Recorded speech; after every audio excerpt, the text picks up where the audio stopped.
Hello everyone, welcome back to Fact Friday, your one-stop shop for all your facts on Friday. I'm Ruben Pasaribu. And I'm Nguyen-Au. We're coming to you from the student newsroom here at the College on the 10th week of the spring quarter. Today, we'll bring you campus updates, event recaps, and a look ahead at what's coming up next week. It's that time when everyone is either finishing project, studying for finals, or asking, wait, when's it due again? Speaking of important deadlines, if you want a name to be included in the printed commencement souvenir programs, you will need to file your degree or certificate by next Monday, June 15th. Students can visit dianza.edu and search for Apply for Degree or Certificate for more information. You will also need to order your graduation package, including your cap, gown, tassel, and diploma cover by next Wednesday, June 17th, to make sure everything arrives in time for commencement. Orders can be placed through the campus bookstore in the RSS building or online. And in other news, during the June 8th Foothill Dianza Board of Trustees meeting, the board approved an extension of Acting President David Wayne Kuhn's appointment through August 31st,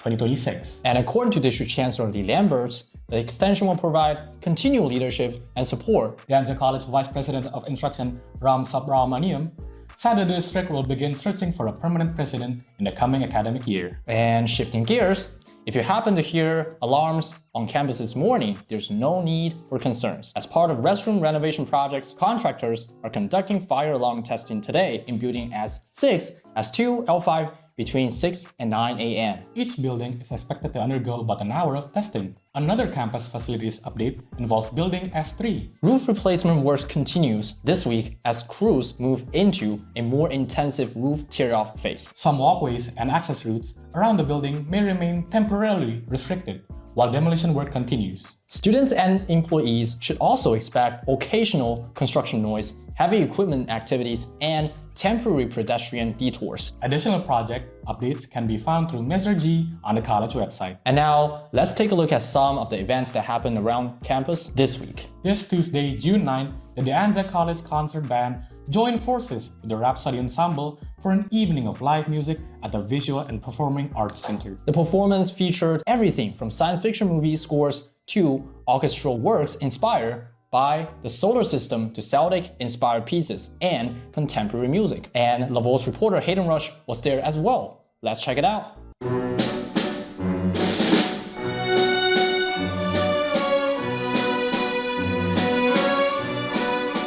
Hello, my name is Hayden Rush, reporting from the Visual and Arts Performance Center today on June 9th. The Dianza Concert Band and Rhapsody Ensemble took place from 7:30 to 8:30 p.m. The set list featured multiple songs from different eras, featuring Coldplay and even Mozart.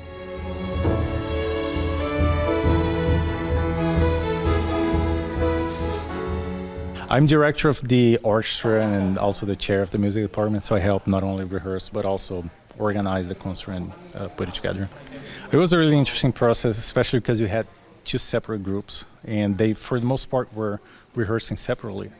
So, of course, our violin instructor who directs the other ensemble was also rehearsing with them, and I was rehearsing with the concert band, but it wasn't until closer to the end when they actually got together and started playing together. The final project is so short, right? It feels like it passed by, you blink and it's done. Yeah. I enjoyed the process a lot. It's just a joy, like the everyday rehearsal and seeing them progress and playing the piece better and better. It's a really rewarding feeling. From the Visual and Arts Performance Center, back to you, Gordon. Thanks, Hayden. This Wednesday, June 10th, the Dianza Student Government Environmental Sustainability Committee hosted a clothing distribution event on the main quad. Students were invited to browse donated clothing and take home up to 2 free items. The event was organized in collaboration with VIDA, the Kirsch Center, and Rory's Closet, and promoted sustainable clothing reuse within the campus community. The Dianza Athletic Department hosted its annual Academic and Athletic Achievement Awards at the VPAC Theater, June 11th from 6 p.m. to 7:30 p.m. The event celebrated student athletes for their accomplishments both on the field and in the classroom. The ceremony was presented by the Student Athlete Advisory Council and honored outstanding performances across Dianza athletics. And before we move on, here is one more reminder for music fans. The spring concert takes place tomorrow, June 13th from 6 to 8 p.m. at the Visual and Performing Arts Center. The concert will feature selections from Star Wars, The Force Awakens, as well as music from Broadway favorites, including The Lion King and Les Miserables. Les Miserables. Les Miserables. Warm reminder The admission is free for all De Anza students. Tickets are $15 each for the general public and $5 for non-De Anza students. And before we look ahead to next week, let's send it over to Jonathan for a look at our local and Bay Area forecast. Thanks, Gordon. Finals begins within 2 weeks from now, which is when summer's climb will become more apparent. Although it has been clear that warmer temperatures have been an expected occurrence within the past few months, with some slight dips in here and there, even during the winter quarter. The average temperatures throughout the week in Cupertino will be around 80 to 90 degrees during the day, and will get as low as 50 to 60 at night, where most of the cloud coverage will be alongside the peninsula area. There will be little to no clouds during the day, with lots of sunlight throughout the week.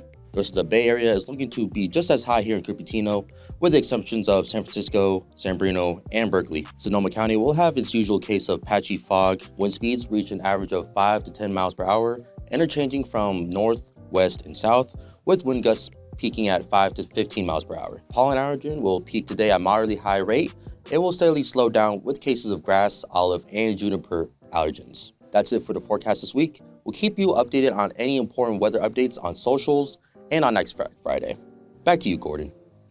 Thank you, Jonathan. Looking ahead to next week, De Anza student government is hosting a de-stress event on Tuesday, June 16. The event runs from noon to 3 p.m. in the student council chambers and will feature therapy animals, a basketball machine, and arts and crafts activities. And on Wednesday, June 17th, the De Anza Latinx Association will host its Leadership Awards ceremony. Additional details will be announced through DALA's social media channels. And also Wednesday evening, Lavender graduation returns to Sunken Garden from 6 to 9 p.m. The annual celebration honors LGBTQ+ graduates and allies as they prepare to leave De Anza. And graduates will receive a sash, certificate, and swag bag. The evening will include a reception, ceremony, and post-event celebrations with music and community gathering. Then, on Thursday, June 18th, the campus community will gather for a Juneteenth celebration. The event takes place from 11:30 a.m. to 1:30 p.m. in the Media and Learning Center Quad. The celebrations commemorates Juneteenth and brings the campus community together to recognize its historical significance. One final reminder: if you show up to class next Friday, June 19th, you may notice something unusual. Namely, that there aren't any classes. And that's a wrap on this week's Fact Friday. This has been Ruben Pasaribu. And this has been Gordon Yang, here covering the latest news at De Anza. We'll see you again for next level's Fact Friday.